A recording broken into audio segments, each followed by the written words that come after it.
Tervehdys vaan teille kaikille. Kuinka moni teistä muistaa vielä tämän? Roope Toope lyhyt elokuvat tier-lista. Mikäli et muista tai tiedä, niin se ei ole mikään ihme, koska tästä on kulunut jo vuosi aikaa, kun mä viimeksi tätä tein. Roope Toope lyhyt elokuvat tier-lista oli siis alun perin tällainen lyhyt videosarja, jossa mä arvostelin mun omia lyhyt elokuvia tier-listalla. Käytännössä tämä toimi niin, että mä kävin läpi yksi kerrallaan näitä mun kanavan lyhyt elokuvia vanhimmasta uusimpaan ja analysoin, kuinka toimivia ne mun mielestä on. Tähän analyysiin perustuen mä sitten laitoin nämä mun omat lyhyt elokuvat tier-listalle. Eli mä laitoin ne tämmöisiin luokkiin perustuen siihen, kuinka hyviä ne on. Mitä korkeampaan luokkaan lyhyt elokuva kuuluu, sitä parempi se on. Mitä alempaan, sitä huonompi. Tämä prosessi jäi kuitenkin kesken. Vaikka nämä tier-lista-videot olivat varsin suosittuja verrattuna moniin mun muihin videoihin. Nyt mä kuitenkin päätin, että on vihdoin aika yli vuoden tauon jälkeen jatkaa tätä lyhyt elokuvat tier-listaa.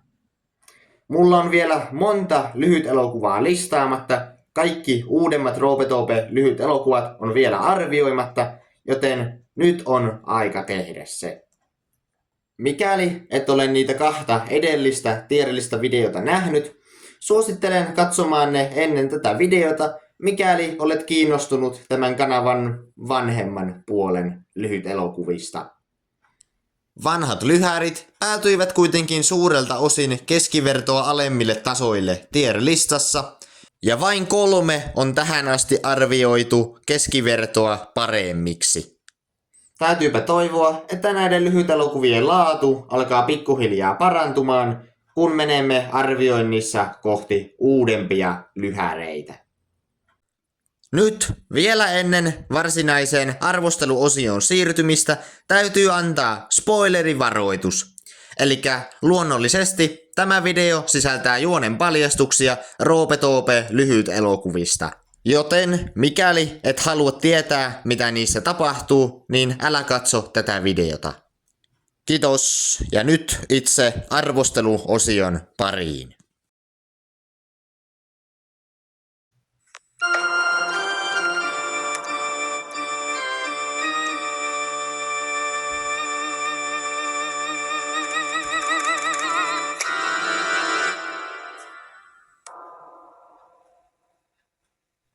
Night Shift at Freddy's on ensimmäinen ja tähän asti ainoa Roope Toope lyhyt elokuva, joka on näytelty kokonaan englannin kielellä. Tämän lisäksi se on myös kanavan ainoa lyhäri, jonka juoni perustuu suoraan videopeliin. Five Nights at Freddy's, eli FNAF. Tän lyhäri juoni ei kuitenkaan mene suoraan alkuperäisen FNAF-juonen mukaan. Se oikeastaan kopioi vaan alkuperäismateriaalin perusidean, vähän hahmoja ja nimiä, ja muuten ottaa vaan kaikki ideansa sieltä. Mutta tekee niillä jonkinlaisen oman juttunsa. Kyseessä on siis varsin ainutlaatuinen Roope Toope lyhyt elokuva. Mutta onko se hyvä? Welcome to Freddy Fazbear's Pizzeria, a fun little restaurant where you can meet Freddy Fazbear in real life. Tää lyhyt elokuva alkaa tällaisella aavistuksen könkkäisellä mainoksella, joka mainostaa töitä tällaisessa perheravintolassa nimeltä Freddy Fazbear's Pizzeria. Tarkemmin ottaen tämä kyseinen ravintola etsii yövartijaa, joka voisi vahtia rakennusta yö 12 aamu 6. Olenkohan kuullut tämän jossain? Tämän jälkeen, dramaattisen varoituksen jälkeen, paljastuu, että ravintola ilmeisesti käyttää lapsityövoimaa, kun alaikäinen poika saapuu yövuoroon. Tämä ei siis tietenkään ollut tarkoitus, mutta olin tuolloin ehkä vähän liian nuori näyttelemään uskottavasti yövartijaa. Pian toimistonsa saavuttuaan uusi yövartija saa puhelun, jossa häntä ohjeistetaan, kuinka yövuorossa tulisi toimia. Hello? Hello? Is anyone there? Puhelimesta selitetään, että yövartijan tehtävä on tarkkailla valvontakameroista, että kukaan ei murtaudu rakennukseen ja pitää silmällä paikan robottimaskotteja, koska niillä on kuulemma outo tapa lähteä liikkumaan öisin. Näitä maskotteja ei saa kuulemma missään nimessä päästää toimistoon. Toimistoon kerrotaan olevan 2 sisäänkäyntiä, jotka voidaan molemmat tarvittaessa tukkia sulkemalla ovi. Ongelma vain on, että nämä ovat sähköisiä ovia, joiden käyttö kuluttaa virtaa, jota on rajallinen määrä. Joo, nyt riittää. Tämä lyhäri onkin ehkä vähän suorempi kopio alkuperäisestä Five Nights at Freddy's pelistä. Kyseisessä pelissä työskennellään nimittäin ravintolassa nimeltä Freddy Fazbear's Pizza yövartijana yövuorossa kello 12 aamu 6 ja tarkkaillaan valvontakameroista paikan robottimaskotteja, jotka lähtevät liikkumaan yöllä ja estetään näitä pääsemästä toimistoon sulkemalla ovet, mutta ongelma on, että ovissa on rajallinen virta. Puhelimesta tulee siis paljon tärkeää tai vähintäänkin tärkeän kuuloista informaatiota, mutta yövartija ei jaksa kuunnella ja nukahtaa kesken puhelun. Mitäpäs palkkasivat alaikäisen töihin? Yövartija ei jää kuitenkaan paljosta paitsi, sillä iso osa puhelintyypin antamasta tiedosta on merkityksetöntä lyhärin tapahtumien kannalta. Sähköisistä ovistakin vain kerrotaan, mutta niitä ei kertaakaan käytetä tai edes näytetä koko lyhyt elokuvassa. Yövartija nukkuu rauhassa suuren osan yövuorostaan 3:30 saakka, kunnes havahtuu ja päättää jostain syystä poistua toimistostaan. En tiedä miksi. Ja tietenkin juuri silloin, kun vartija poistuu toimistostaan, valvontakameroissa näkyy, että joku robottimaskoteista on liikkeellä. Näyttäisi siltä, että vartija menee vessaan, mutta en tiedä mille asialle, koska hän näyttäisi ensimmäisenä suuntaavan vesihanalle, kunnes sähköt menevät poikki. Ja tämä on muistaakseni yksi eniten toistuvista tapahtumista mun lyhyt elokuvissa. Vain varmaan ovin koputtamisen takana.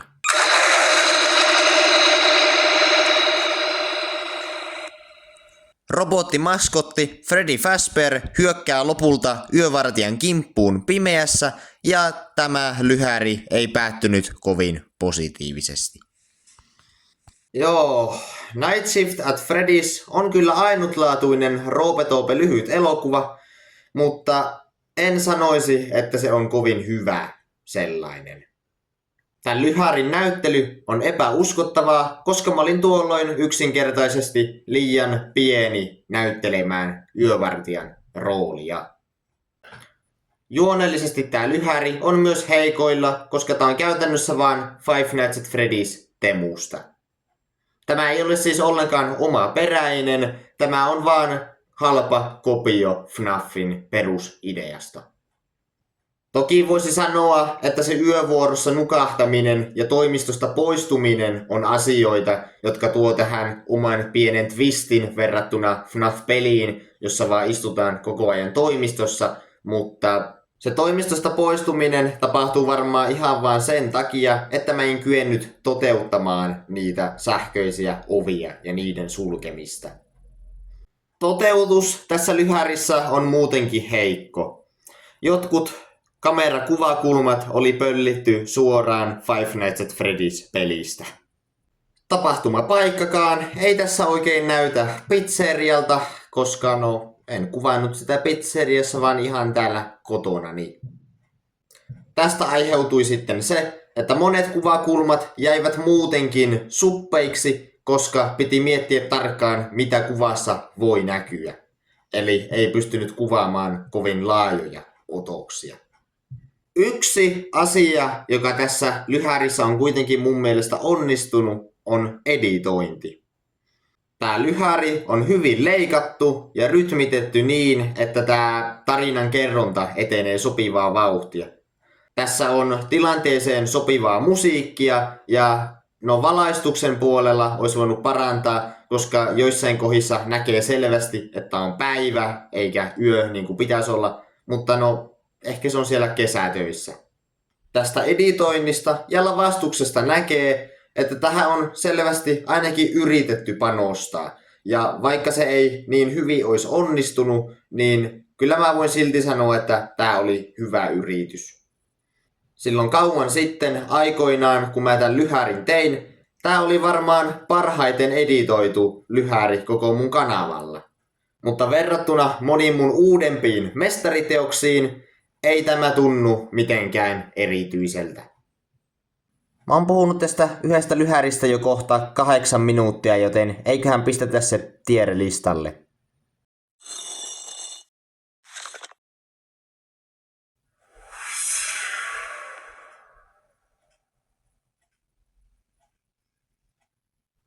The Button eli nappula on eriskummallinen Roope-Toope lyhyt elokuva. Tää lyhäri alkaa sillä, että joku mystinen henkilö koputtaa oveen. Se ei kyllä ole mitenkään eriskummallista, koska tämä on tapahtunut jo niin monessa lyhyt elokuvassa. Taas! Tää on jo 5. lyhäri, jonka yksi pääpointeista on se, että joku tuntematon tyyppi tulee ovelle. Roope menee katsomaan, kuka on ovella, mutta ei löydä ketään. Hän löytää ovensa edestä vain tällaisen mystisen esineen, jossa lukee teksti "Paina tätä nappulaa" ja nuoli, joka osoittaa esineessä kiinni olevaan nappulaan. Tää lyhyt elokuva on muuten varmaan koko tämän kanavan sinisin video. Nämä tyypit väittää, että sininen valo, jota useassakin videossani näkyy, on tällaista sinistä auraa, joka heidän mukansa on ymmärtääkseni tällainen minun sisäinen supervoimani. Todellisuudessahan kyse on vain sinisistä jouluvaloista, mutta nämä kaksi, jotka nimittävät itseään tämän kanavan uskollisiksi faneiksi, menevät aina sekaisin, kun näkevät nämä siniset valot. Tämä täytyy mainita, koska tiedän, että te uskolliset fanit katsotte tätä videota. Täällä sinisessä olohuoneessaan Roope päättää kokeilla, mitä nappula tekee.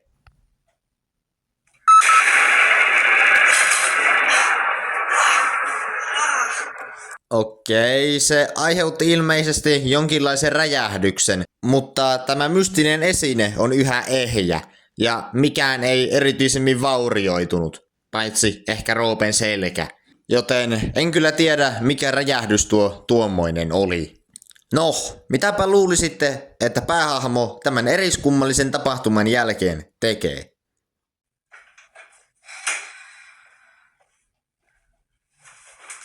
Hän menee vain takaisin nukkumaan.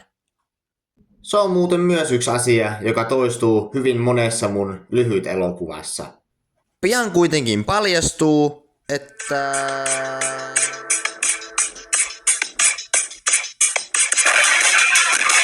Roopen kotiin on yhtäkkiä ilmestynyt aivan tyhjästä joku ulkopuolinen henkilö, joka käy hakemassa keittiöstä veitsen. Roope herää astioiden kolinaan ja lähtee oitis selvittämään, mistä on kyse.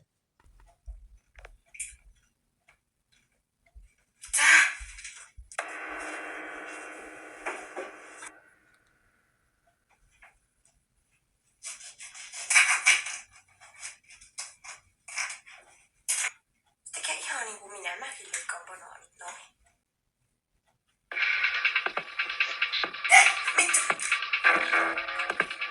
Se on minä! Okei, eli tunkeutuja oli banaania syövä Roope-klooni. Näin jälkeenpäin mietittynä tulee kyllä vähän mieleen tämä kohtaus uusimmasta ja pisimmästä elokuvasta.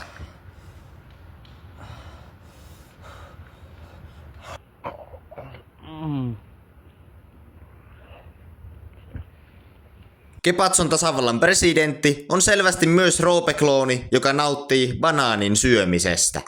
Ihan mielenkiintoinen yhteys videoiden välillä, joilla on ainakin 3 vuotta ikäeroa.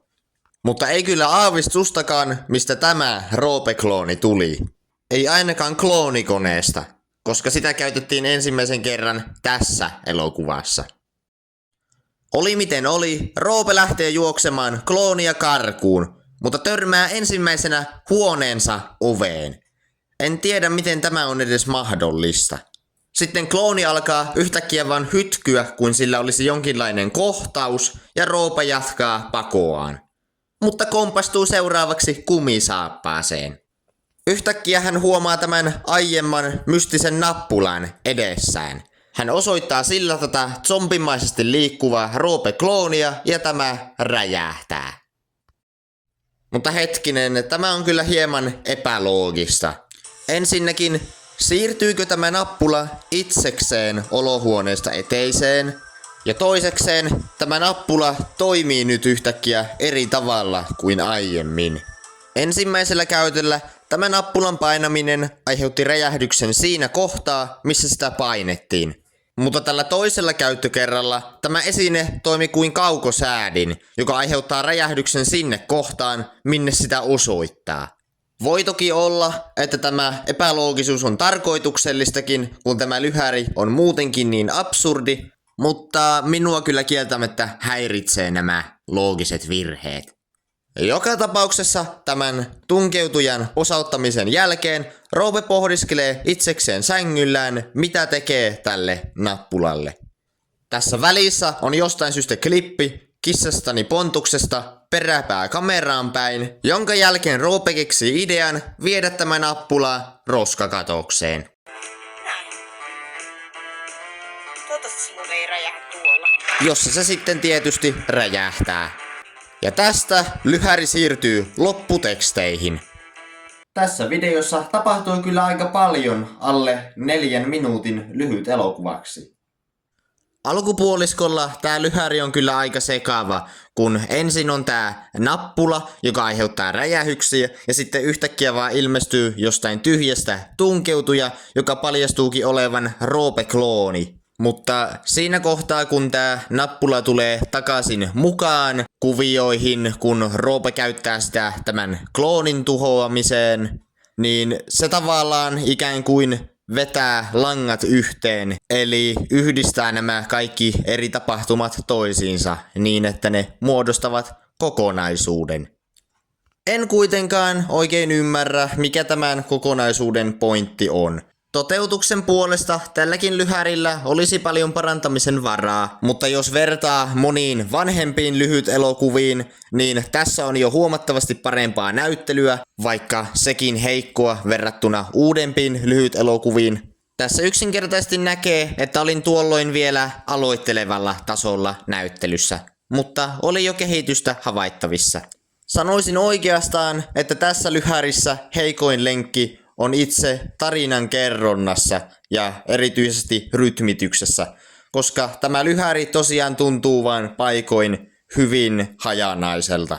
Siksi tämä on niin eriskummallinen elokuva, koska tässä tapahtuu paljon asioita, joita ei oikein selitetä millään lailla. Osa tästä outoudesta selvästi kuuluu tähän lyhäriin, kuten vaikkapa tämän nappulan mystinen ja arvaamaton luonne. Mutta on tässä lyhärissä myös paljon sellaista outoutta, joka tuntuu vain virheelliseltä, epäloogiselta tai epäuskottavalta.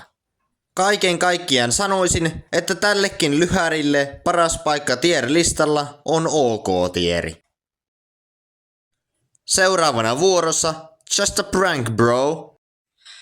Ronja! Halo, missä ihmeessä? Ai siis saake! Tää lyhytelokuvan nimi on siinä mielessä huono, että se käytännössä spoilaa koko tän lyhytelokuvan. Tämä lyhytelokuva alkaa sillä, että sisarukset Roope ja Ronja ovat pelaamassa Mario Karttia. Pian peli laitetaan kuitenkin pauselle, kun Ronjan täytyy käydä juomassa vettä.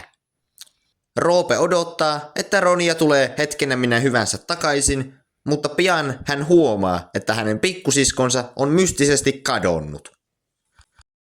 Jaha. Roope päättää, että hänen on etsittävä Ronja, mutta ennen sitä hänen täytyy juoda lasillinen vettä. Tällä veden juonnilla ei kylläkään ole minkäänlaista merkitystä juonenkulun kannalta. Ja hetkinen, Eikö Roope juuri juonut lasin tyhjäksi, niin miksi ihmeessä hän kaataa tässä toisessa kuvakulmassa vettä tiskialtaaseen? Onpas häiritsevä looginen virhe. Varsinkin kun koko kohtauksella ei ollut mitään tarkoitusta.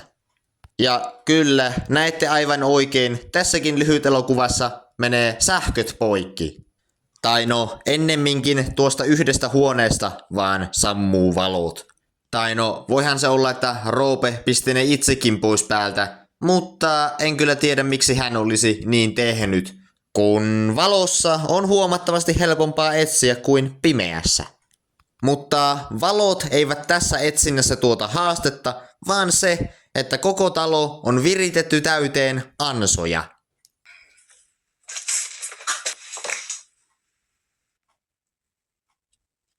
Mitä jos se on mennyt tänne eteiseen?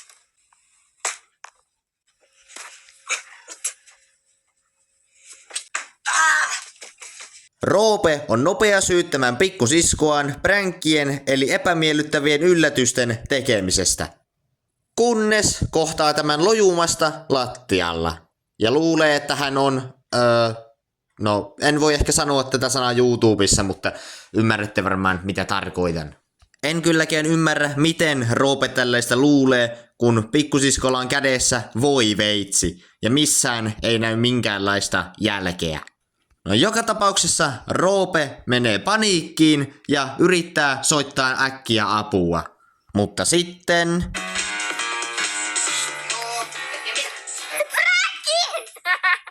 Oi just joo. Olipa hauskaa ihan oikeesti. Ne kaikki oli ufräkkejä.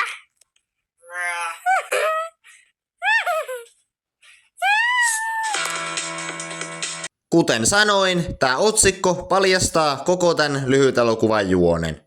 Vaikka se viimeinen juonen käänne ei kyllä sellaisenaankaan kovin vakuuttava ole. Ehkä jos tässä viimeisessä pränkissä olisi käytetty tekoverta ja voiveitsen sijaan jotain hieman terävempää esinettä, niin sitten olisi voinut olla hieman vakuuttavampi. Mutta en tiedä, olisiko YouTube sellaista sallinut, vaikka lyhärin juonenkin mukaan olisi ollut kyse vain tekoverestä. Koska tämähän oli siis vain jekku. Kaiken kaikkiaan tämän lyhärin idea on ihan ok, mutta toteutus voisi olla parempi. Näyttely on ihan hyvää verrattuna moniin vanhempiin lyhytelokuviin, mutta heikkoa verrattuna uudempiin. Tässäkin on kuitenkin kehitystä nähtävissä, kun minä ja pikkusiskoni kehityimme näyttelytaidoissamme. Kuvakulmat on ihan ok, ei mitään ihmeellistä. Editointi on ihan ok, ei mitään ihmeellistä, paitsi joissain kohdissa olisi ehkä voinut leikata hieman paremmin. Mä en vieläkään ymmärrä, mikä tämän vedenjuontikohtauksen pointti oli. Tää lyhäri olisi muuten ihan ok, mutta tätä arviota heikentää merkittävästi se, miten epäuskottava tämä lyhäri on. Tai sanotaan ennemminkin, että tämä ei ole millään lailla vaikuttava. Koska ongelma ei ole se, että tämä lyhäri olisi epärealistinen, vaan se, että nämä pränkit eivät ole millään lailla vakuuttavia.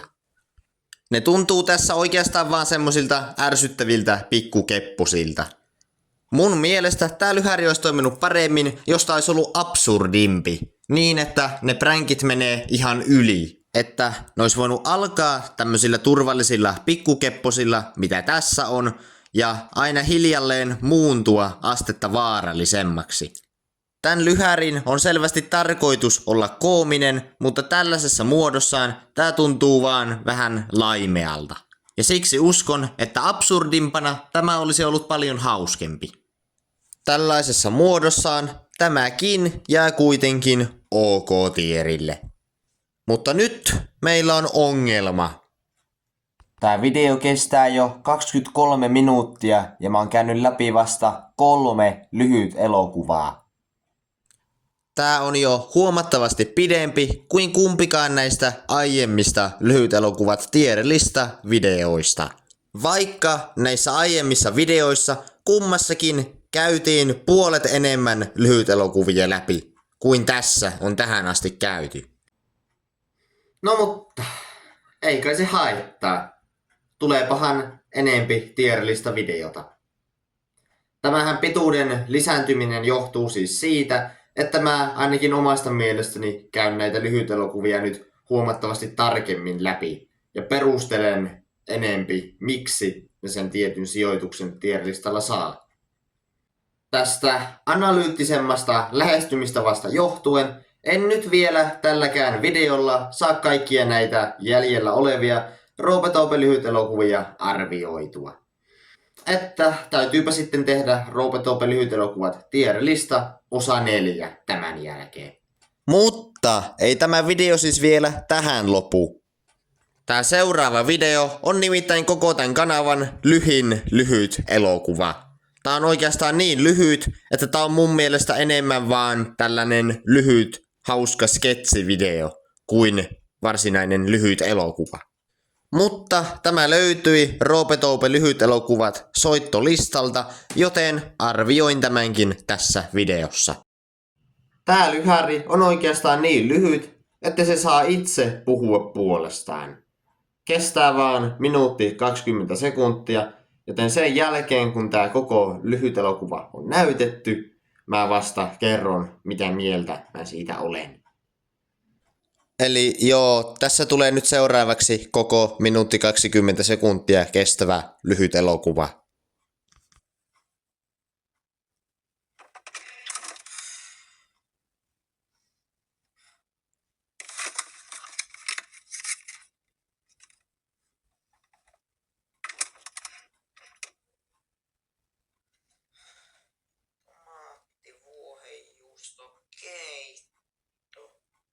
Tää varmaan pitää lämmittää mikrossa.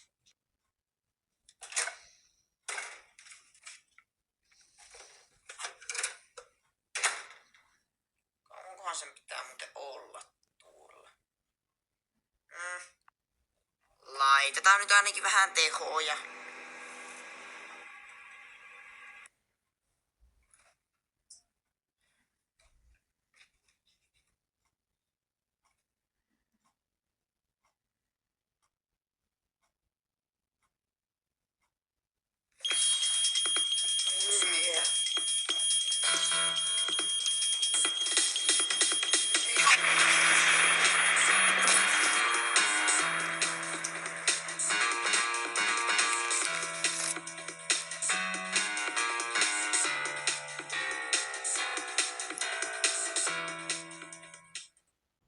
Sehän oli lyhyt, mutta ytimekäs. Tää ei ole selvästikään mikään kovin vakavasti otettava video.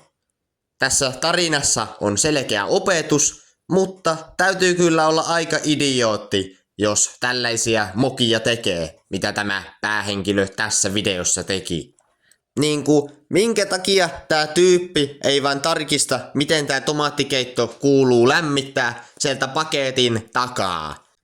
Tää tyyppi tajuaa kuitenkin pohtia asiaa, että kauankohan tämän kuuluisi olla mikrossa, mutta ei ollenkaan tarkista asiaa, vaikka tieto olisi helposti saatavissa paketin takaa. Ehkä tää tyyppi on vaan niin vähätietoinen, ettei tiedä, että siellä paketin takana on tietoa. Eipä tämä tyyppi osaa edes itse mikroakaan käyttää, koska hän väittää laittavansa vähän tehoja säätämällä aikaa. Mulla on täällä edelleen tää sama mikroaaltouuni, niin tämä ylempi on teho, power, ja tämä alempi on ajastin, eli timer. Tää päähenkilö ei siis ymmärrä edes mikron perustoimintoja. Aika ihmeellistä, että tällainen henkilö lukee Agatha Christien rikosromaania. Epäilen vähän, että jos aivosolut eivät riitä ruoan lämmittämiseen mikrossa, eivät ne riitä myöskään murhamysteerin ratkaisemiseen. Kaikki tämä idioottimaisuus on kuitenkin juuri se, joka tästä lyhäristä tekee hyvän.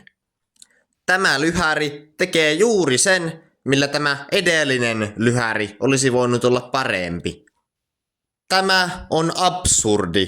Tämä on suorastaan farssi. Tässä tämä idioottimaisuus vietiin niin pitkälle, että siitä tuli hauskaa. Ei tämä nyt mikään ihmeellinen video ole, mutta tällaisena lyhyenä sketsinä tämä onnistui mielestäni hyvin. Ja siksi se ansaitsee paikan OK-tierin yläpuolelta. Ihan hyvä tieriltä. Mutta nyt tää video kestää jo puoli tuntia, joten joudun lopettamaan tämän tähän. Pahoittelut nyt tästä, että oli näin pitkä tauko tierillistä videoista ja että tällä videolla tuli käytyä läpi vain 4 lyhyt elokuvaa, mutta mulla on nyt tallennustilan kanssa vähän ongelmia, niin en kovin pitkää videota voi tehdä. Pahoittelut myös siitä, että näitä videoita tulee aina niin epäsäännöllisesti, mutta nyt tässä alkaakin kesäloma, niin mulla olisi nyt ainakin pyrkimyksenä tehdä hieman enempi videoita kesäloman aikana. Voi olla, että saan tämän tier-listankin loppuun asti, mutta en lupaa mitään. Joka tapauksessa tämä video oli nyt tässä. Joten joo, hei hei!